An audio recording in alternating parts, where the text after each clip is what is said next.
When Joachim Löw has dinner with Angela Merkel, he always orders the same thing. Merkel's cook, Löw told Bild newspaper in 2016, makes a mean cordon bleu with chips. As for what he and the Chancellor talk about, all manner of things, said Löw. Greece, Brexit, refugees. Sometimes even football. It is, in other words, more than just polite chit-chat. They go too far back for that. Löw became Germany's national team coach in 2006, just a year after Merkel became its chancellor.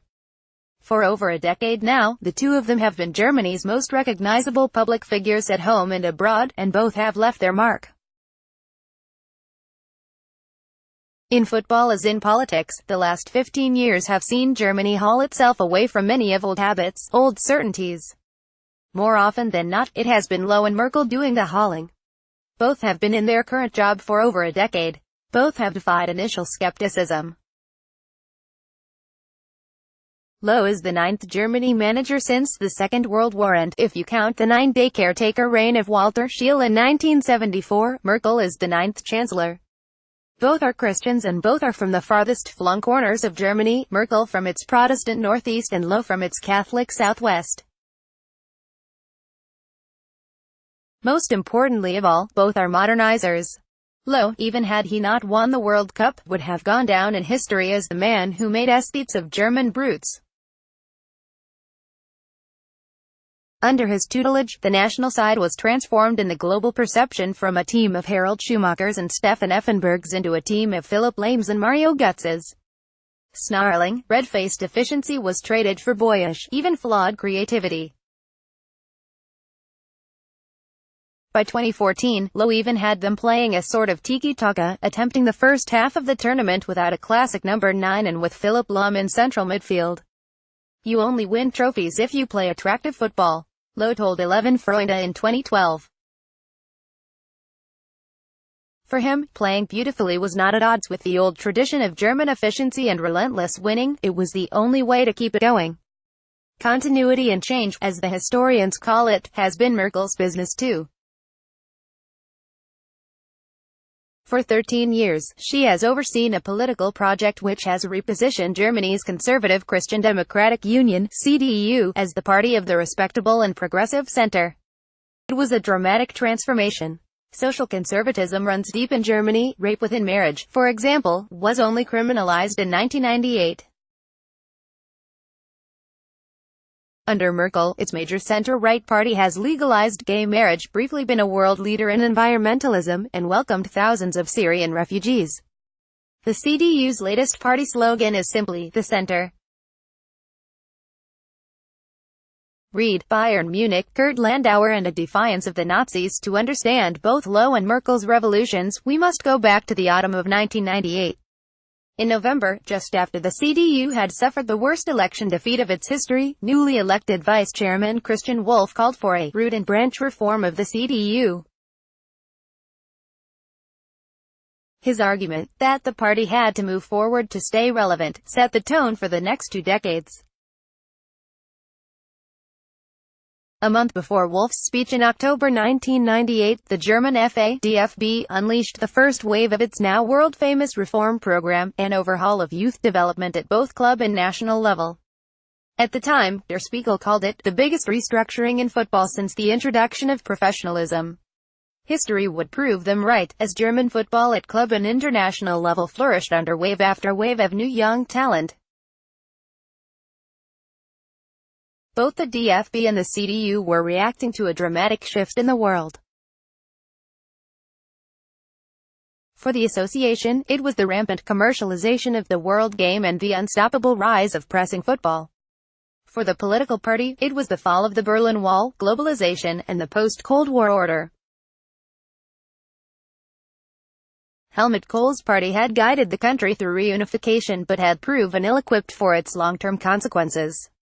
Germany, no longer divided and occupied, was at the beginning of a new and often uneasy status as a world power.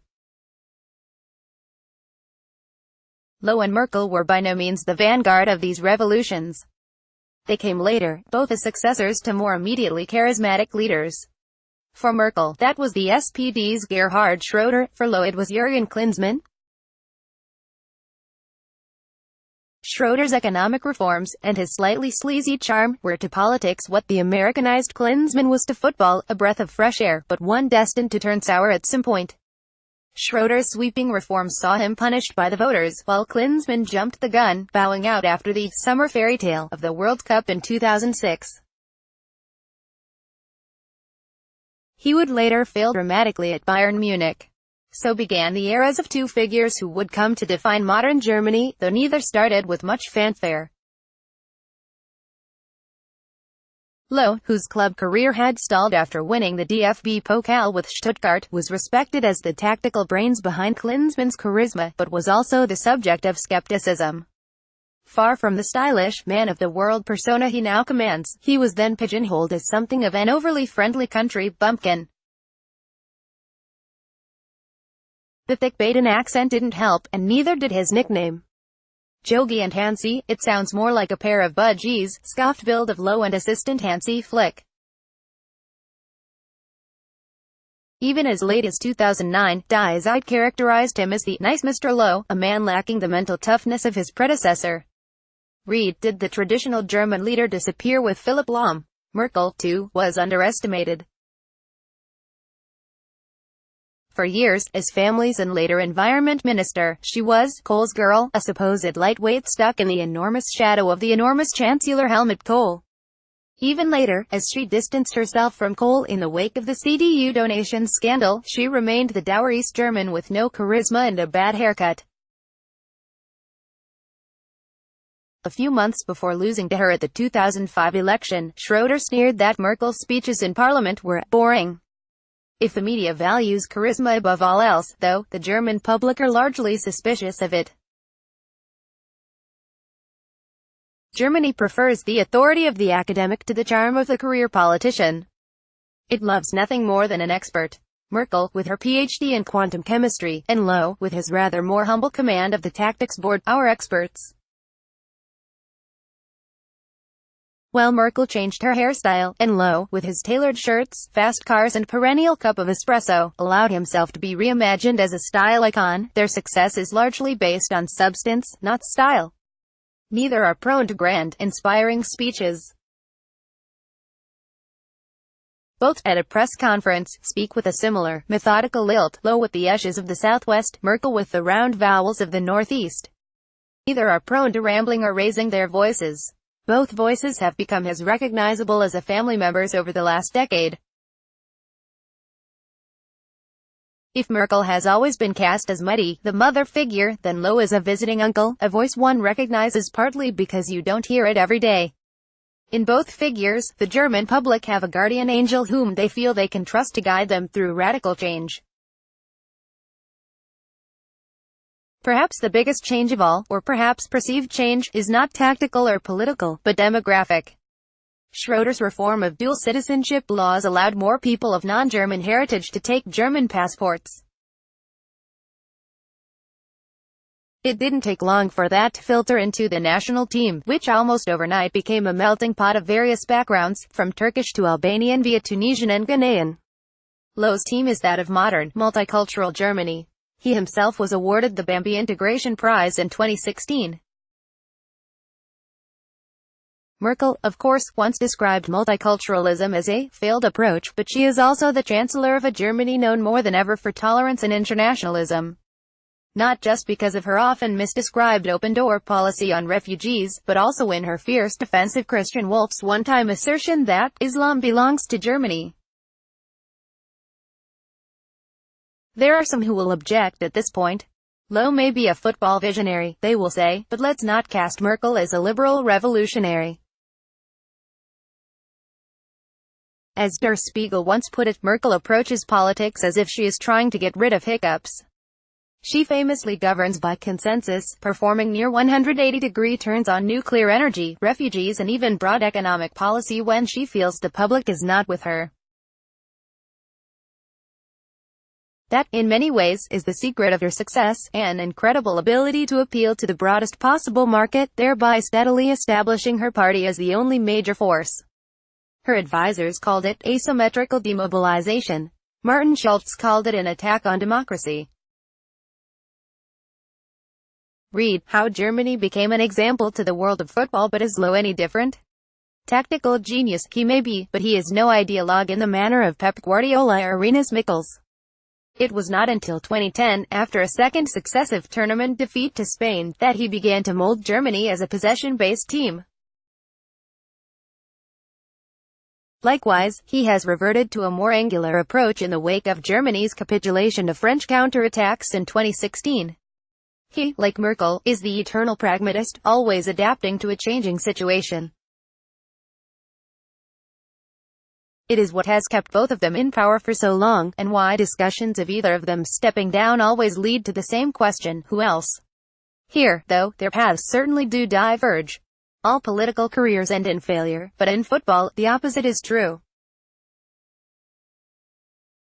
If you have been in a job as long as Löw has, the likelihood is that you'll be given a rousing, teary send-off when you go. Especially in Germany, which, as Lucas Podolski can attest, likes a good farewell party. The current convulsions in her coalition over refugee policy are a reminder of how far Merkel has fallen, and how close we are to the end of her guardianship. Since 2015, trust in her motherly authority has steadily dwindled. While Löw basks in the status of reigning champion this summer, Merkel is a politician under siege. The Germany coach extended his contract until 2022. By then, you sense, the Chancellor will be gone. This is probably the last World Cup of the Merkel era.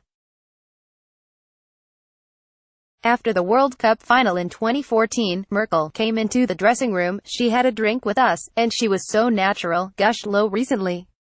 That left quite an impression on my players, and I would hope it happens again. Even if Germany do reach the final again this summer, the Chancellor may see a visit to Russia as politically toxic, but the invitation alone speaks volumes. From her famous handshake with a half-naked Mesut Ozil in 2010 to her visit to Germany's pre-World Cup training camp in South Tyrol earlier this month, Merkel has always played the football card well. Unlike, say, Tony Blair or David Cameron, she knows not to feign too much interest or knowledge, and the game respects her all the more for it.